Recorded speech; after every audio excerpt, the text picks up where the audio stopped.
Welcome kids. चलिए देख लेते हैं लवली मून जो आपका चैप्टर है क्लास 5 का, उसके क्वेश्चन आंसर को। लवली मून जो पोएम है, सबसे पहले उसका वार्मर सेक्शन है और उसके बाद वो पोएम है। पूरी की पूरी पोएम मैंने यहाँ पे लिख दी है। यदि आपको एक बार रिवाइज करना है तो इसको फिर से पढ़ सकते हैं। आइए चलते हैं इसके क्वेश्चन आंसर पे। लेट्स थिंक एंड टेल, यहाँ से शुरू करते हैं। Let's think and tell. Based on your reading of the poem, state whether the following statement are true or false. आपने कविता जो पढ़ी है उसके अनुसार आप बताइए कि जो नीचे लिखे कथन हैं वो सत्य हैं अथवा असत्य हैं। पहला स्टेटमेंट जो है वो है the sun sets in the east. क्या सूर्य पूरब में डूबते हैं? इसका आंसर है फॉल्स। यह एक गलत कथन है। दूसरा स्टेटमेंट है in the dark night the moon is only source of light. ये ट्रू है या फिर फॉल्स है? पोएम में हमने पढ़ा है कि डार्क नाइट में moon is the only source of light. अंधेरी रात में चंद्रमा ही एकमात्र रोशनी का स्रोत होता है। यहाँ पे हम लोग वैसे अन्य स्रोतों की बात नहीं करेंगे जो हम अपने घरों में देखते हैं, बल्कि पोएम के अनुसार ही जो उसका कथन है उसको ट्रू या फॉल्स मानेंगे। तो ये पोएम का जो कथन है वह ट्रू है, सही है। पोएम में भी ऐसा ही कहा गया है। Mother sings lullabies at noon. क्या जो माएँ हैं वो दोपहर में लोरियां गाती हैं? यह एक गलत कथन है, फॉल्स। आगे देखते हैं। Let's think and right. Tick the correct answer. आप सोचिए और लिखिए और उसके बाद कहा जा रहा है कि आप सही ऑप्शन को टिक कीजिए। The poet request the moon to rise in the shape of. कवि चंद्रमा को किस शेप में, किस आकार में उगने के लिए कहता है? इस कविता में चंद्रमा को किस आकार में उगने के लिए कवि ने कहा है? सही आंसर दीजिए। ए ऑप्शन है डी के शेप में, बी ऑप्शन है सी के शेप में, या फिर सी ऑप्शन है ओ के शेप में। तो यहाँ पे सही जवाब है ओ के शेप में। ये हमारा उत्तर हो जाएगा। Second question, the moon light is described as being kind to. चंद्रमा की जो रोशनी है वह दयालु है। किसके लिए? ऑप्शन ए सम पीपल, कुछ लोगों के लिए। ऑप्शन बी एवरीवन, सभी के लिए। या ऑप्शन सी नोबडी, किसी के लिए नहीं। तो इसका सही उत्तर हो जाएगा बी एवरीवन, सभी के लिए।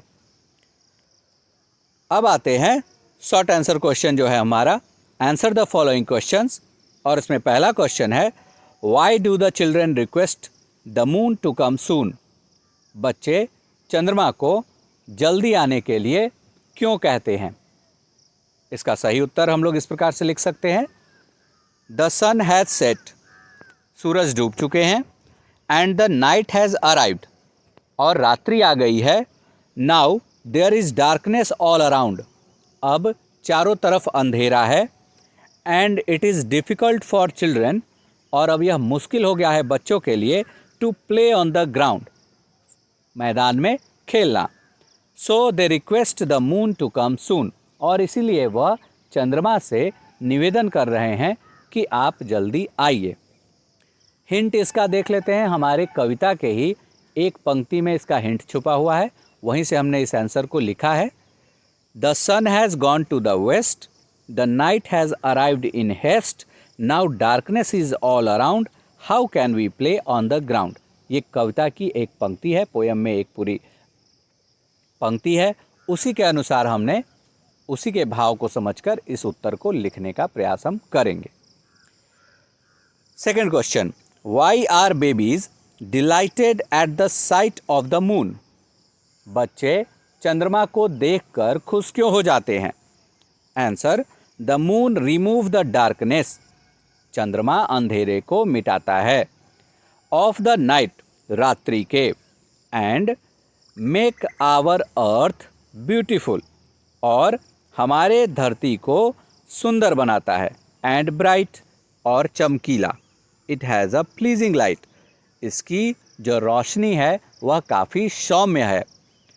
That is why babies see it with great delight, और इसी कारण बच्चे इसे देखते हैं अत्यंत प्रसन्न होकर। यहाँ पर एक बी जो है वह एक्स्ट्रा हो गया है, तो इसे आप अवश्य ही काट देंगे। बी लिखना नहीं है, उसके जगह पे स्पेस होगा और उसके बाद मेक आवर अर्थ ब्यूटीफुल। अब अगले प्रश्न को देखते हैं। Does the moon differentiate between high and लो? क्या चंद्रमा अमीर और गरीब में कोई अंतर करता है? Pick out the lines which support your answer. आप कृपया उन पंक्तियों को, उन सेंटेंसेस को चुनिए, उन लाइन्स को चुनिए जिनसे आपके आंसर को प्रूफ किया जा सके। आंसर क्या देंगे हम लोग? No, moon does not differentiate between high and low. नहीं, चंद्रमा बड़े और छोटे, अमीर और गरीब, ऊंचे और नीचे में कोई अंतर नहीं करता है। The line in the poem, कविता में एक लाइन है, you are kind to all mankind, तुम दयालु हो पूरी मानवता के लिए। यही इस बात को सपोर्ट करती है, सजेस्ट दिस, यह इसकी सूचना हम लोगों को देती है। तो ये इसका आंसर हो जाएगा। और लेट्स इंक्रीज वर्ड पावर। जो नेक्स्ट है हमारा क्वेश्चन वो है let's increase word power. Pick out from the poem the words. आप कविता में से ऐसे शब्दों को चुनिए that are opposite in meaning to the words given below, जो कि ऑपोजिट हैं उसके मतलब के, जो कि आपको नीचे दिए गए हैं। नीचे कुछ शब्द दिए गए हैं, इनके ऑपोजिट मीनिंग, इसके विपरीतार्थक शब्दों को कविता में से चुन के लिखना है। पहला शब्द क्या है? डार्क। फर्स्ट इज डार्क, और इसका जो विपरीतार्थक शब्द होगा लाइट। डार्क मतलब अंधेरा और लाइट प्रकाश। ईस्ट मतलब पश्चिम एंड वेस्ट मतलब पूर्व। रिच का अर्थ होता है अमीर, इसका उल्टा होगा पुअर, इसका अर्थ होता है गरीब। वेकअप, इसका अर्थ है जागना और इसका उल्टा होगा स्लीप, जिसका मतलब होता है सोना। अगला प्रश्न है D.2, use the words in D1 in your own sentences. अब आपको कुछ सेंटेंस बनाने हैं जो डार्क, ईस्ट, रिच और वेकअप ये शब्द आपको दिए गए हैं उनसे।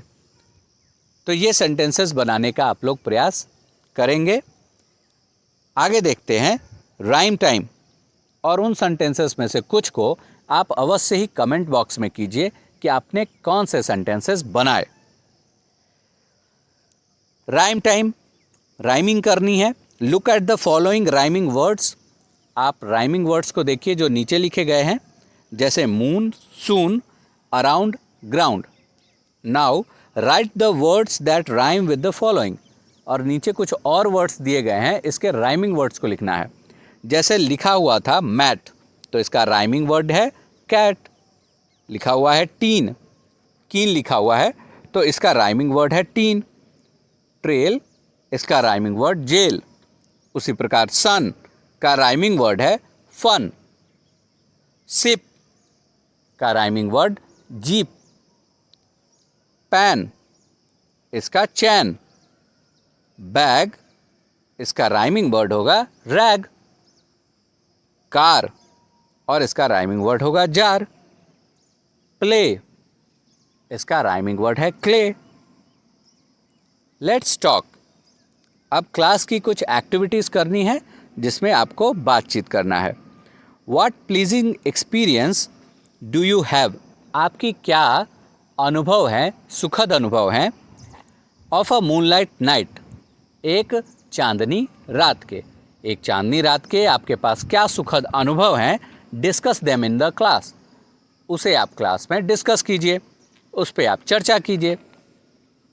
एक सजेस्टिव पैराग्राफ मैंने लिखा है जो है a moonlight night, it was a moonlight night.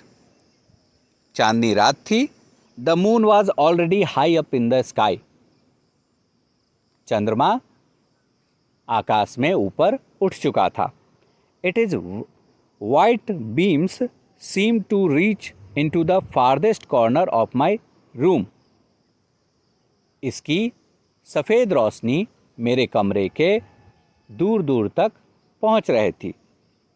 I got up, मैं जग गया, and decided to go for a stroll alone, और मैंने तय किया कि मैं एक वॉक पे चलता हूँ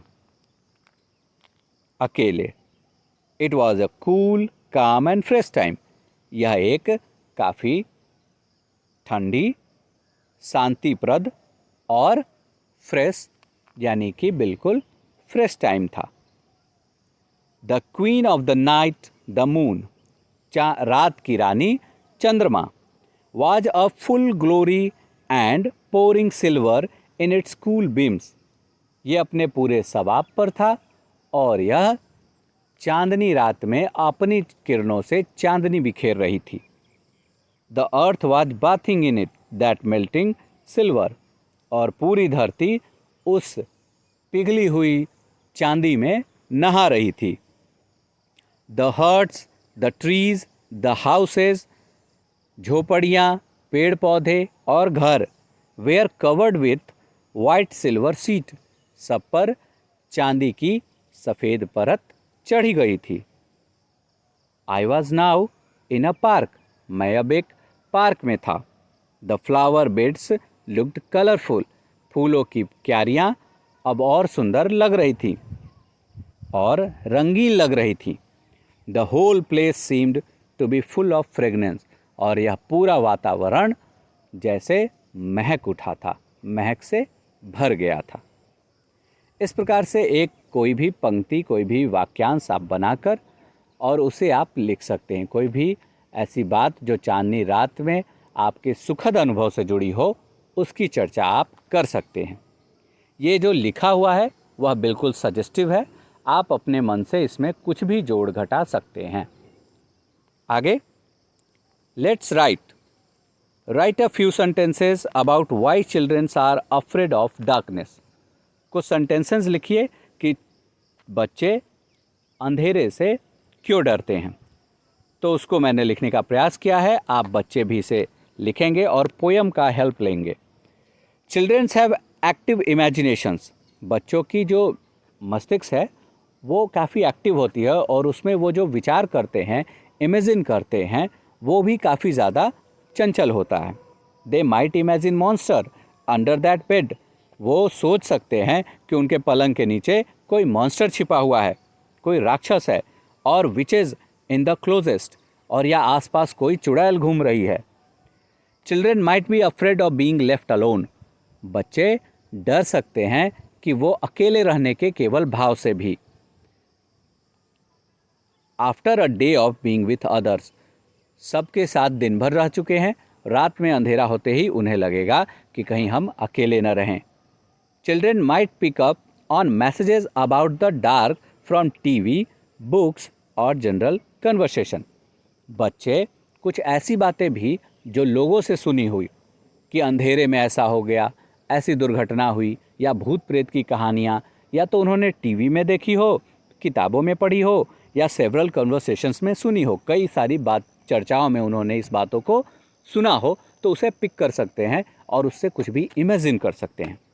children might be afraid of the external world, बाहरी दुनिया से भी डर सकते हैं, and what might be dangerous in it, और वहाँ क्या उनके लिए ख़तरा हो सकता है, इससे भी खतरा हो वो महसूस कर सकते हैं। तो इस प्रकार से बच्चों के लिए डार्कनेस डरावना होता है। और इस तरह से आप और भी बातें, आप बच्चे हैं तो आप ये सोच सकते हैं कि आपके लिए क्या डर है और उसे आप लिख सकते हैं। Activity, there are 6 words in grid, एक ग्रीड दिया हुआ है और इसमें 6 वर्ड छिपे हुए हैं, आपको उन वर्ड्स को निकालना है।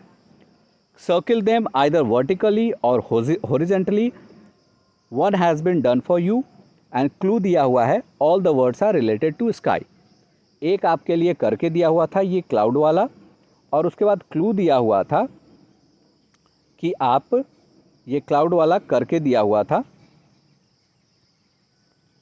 और उसके बाद क्लू दिया हुआ था कि जो सारे जो वर्ड्स हैं वो हैं स्काई से रिलेटेड यानी आकाश से रिलेटेड। तो इस प्रकार से आप गोल घेरे लगाइए। जैसे देखिए ये स्टार है, तो ये तो बड़ा घेरा लग रहा है इसमें, तो इसका प्रयोग हम लोग नहीं करेंगे। ये देखिए ये स्टार है, और मैंने वैसे भी इसको हाईलाइट कर दिया है अलग कलर से लिख के। ये अर्थ है, तो इसे आप घेरा लगा लेंगे।